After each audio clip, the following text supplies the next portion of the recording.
think Cora kind of threw Breslow under the bus on this one, as if Cora didn't have a say in the whole process. I think he's going to get traded. You have to remember that Craig Breslow did not sign off on the Rafael Devers extension. Just a few months ago, the Boston Red Sox were World Series contenders. They had an ace pitcher. They appeared to have depth. They just gave Alex Bregman $40 million per year, and their farm system was stacked. But then one moment happened that turned the Red Sox from contenders to one of the worst messes in the MLB. They have players telling their general manager he sucks at his job. Another player they're paying nearly $20 million a year to sit on the bench. And it's gotten so bad that their owner had to fly across the country to fix things. So what is going on with the Red Sox right now? Like, can it be solved? Whose fault is it? But more importantly, how can the Red Sox turn this around and become contenders once again? Well, before we get to the content, again, thank you guys so much for the love. If you can subscribe, leave a like, it really means a lot for me. I do this full time and your support does help. Now that we got that out of the way, let's get right into it. The reason this situation is so interesting is because the Red Sox were expected to be great this year. Many outlets had predicted them to not only win the division, but make a run at the World Series as well. And honestly, it made sense. They had just traded for Garrett Crochet, a lefty who can throw 100 miles an hour for 7 shutout innings. They'd called up one of many top prospects, Christian Campbell, to fill the gap at second base, and Jarren Duran was coming off a nearly 10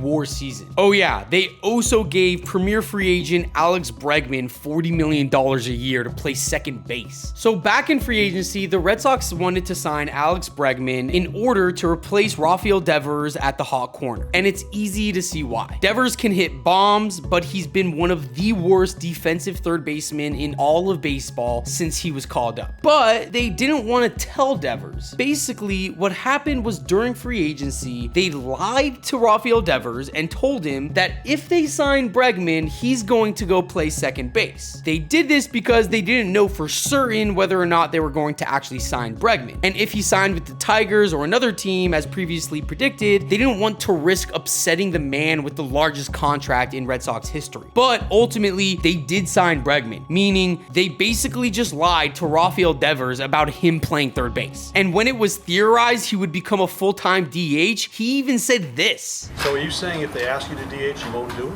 No, Can you expand on that? I mean, like, I played third. Thankfully, Alex Cora worked his magic, and by the time opening day rolled around, Devers became the full-time DH. That was until the front office actually asked him to play the field midway through May. In early May, Tristan Casas, the starting first baseman for the Boston Red Sox, suffered a season-ending knee injury. This is obviously terrible, but what's even worse is the Red Sox have absolutely nobody to play first, except for maybe one man. The first name that everybody thought of was Rafael Devers. It was a perfect fit. He wants to play the field. He has years of experience playing corner infield. And if he's no longer a full-time DH, that'll open the door for Roman Anthony, the #1 prospect in baseball, to get called up. There was just one little problem with this solution. Rafael Devers didn't like it. In Spanish, Devers would go on to take a huge shot at the front office, mocking them and basically saying he's sick of them messing with him. He said that if somebody in the outfield got hurt, Breslow would ask him to play there, and that Craig Breslow needs to do his job and look on the market for a true first baseman. It got so bad that John Henry, the 75-year-old owner of the Boston Red Sox, had to fly across the country to meet with Devers, Cora, and Craig Breslow to discuss what was going on. Imagine making so many headlines that the billionaire owner, who's content with his team finishing 500 every year, has to fly across the country just to tell you to shut up. Like, I would understand if Devers didn't have a contract, because then if you're not playing in the field, that's going to diminish the deal you inevitably sign once you're a free agent. But he already got his money. He already got his bag. I have no idea why he's so dead set on sticking it to the front office. And due to all of this, there has been massive speculation that the Red Sox are looking to deal Devers before the trade deadline. But they simply can't do this. Since April 2nd, Devers' OPS is north of 1,000. He's hitting 320 and getting on base 43% of the time. But guess what? Ever since this controversy started, he's been even better. Since Henry flew out to talk with Devers on May 9th, Devers is hitting 400. His slug is above 700, and he's getting on base over half the time. He hit the Red Sox first grand slam in years, and to top it all off, he hit his first ever walk-off home run. So clearly, this entire situation is not affecting Rafael Devers whatsoever. So who is it affecting? Nobody is still playing full-time first base for the Red Sox. They did call up Abraham Toro and Nick Sogard, but those two aren't first basemen. They're just utility infielders. So instead of trading for a first baseman on an expiring contract, Craig Breslow's genius idea is to move Christian Campbell to first base. The reason this makes no sense is because they're already trying to teach him second base. Campbell played mostly outfield in the minors, but since Boston's outfield is so crowded, especially with number one prospect Roman Anthony just waiting to get called up, they decided to start playing Campbell at second base towards the end of last year. So tell me how making a kid in his early 20s play first base when he can barely play second base to begin with is a good idea. The only positive in this situation is that it will allow the Red Sox to call up top 10 prospect Marcelo Mayer to play second base. But it's not just Campbell who's struggling. Remember Jarren Duran, the nearly 10 WAR player last year? His OPS is an average 730. What about Trevor Story, the Red Sox big free agency signing a few years back who's been injured? He's healthy this season after all. Well, his OPS plus is 73, meaning he is 27% less valuable offensively than a replacement level player. That all goes without even mentioning Masataka Yoshida. In 2023, the Red Sox gave Yoshida a 5-year, $90 million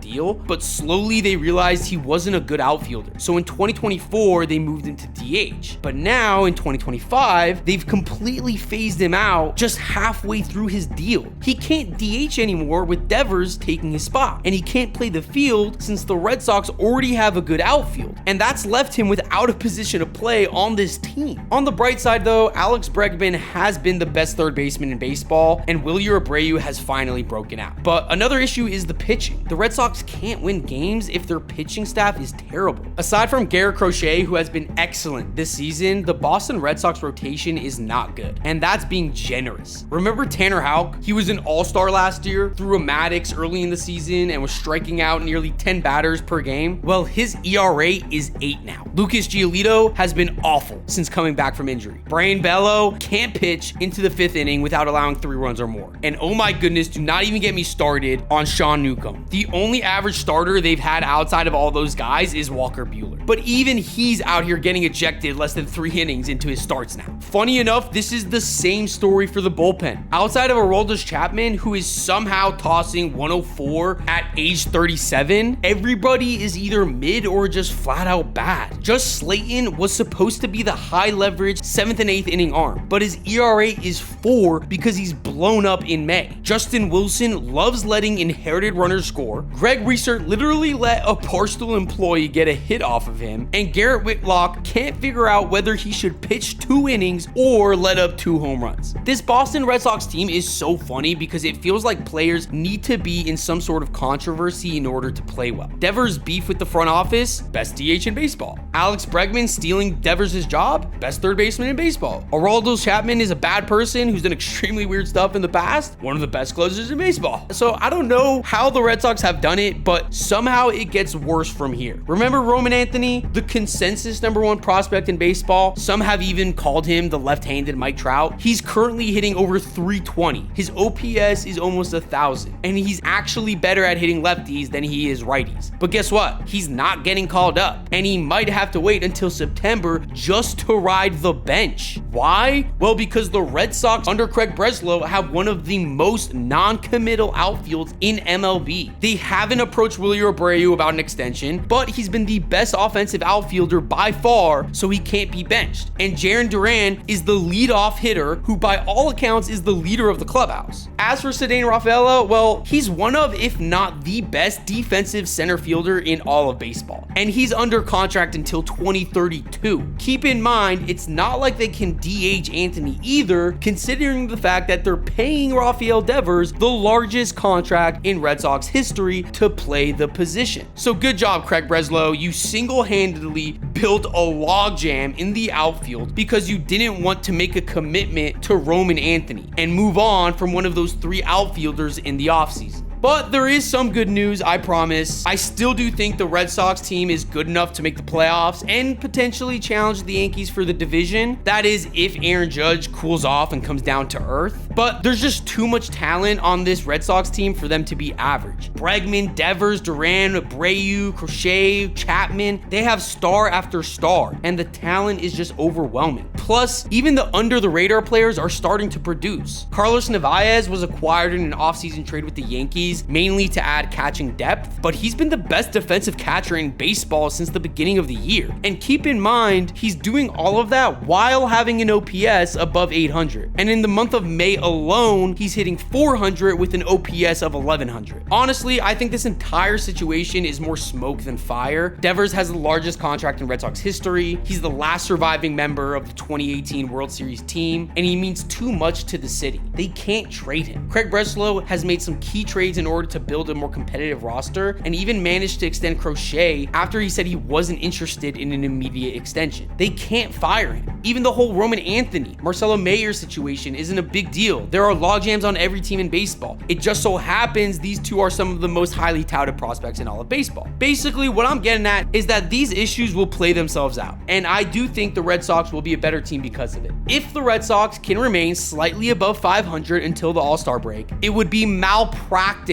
if Craig Breslow didn't try and trade for another starter or bullpen arm. Ultimately, does the Devers situation suck? Of course. There are plenty of other stars in baseball who don't mind switching positions for the betterment of the team, but it's not the end of the world. Besides, the last time the Red Sox had a talkative DH who was extremely public with their frustrations, it worked out perfectly for Boston.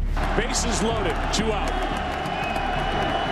Hard hit into right, back at the wall, tie game! Let me know what you think in the comments below, and don't forget to like and subscribe for more hard-hitting baseball analysis. Thanks for watching, and I'll see you on the next one.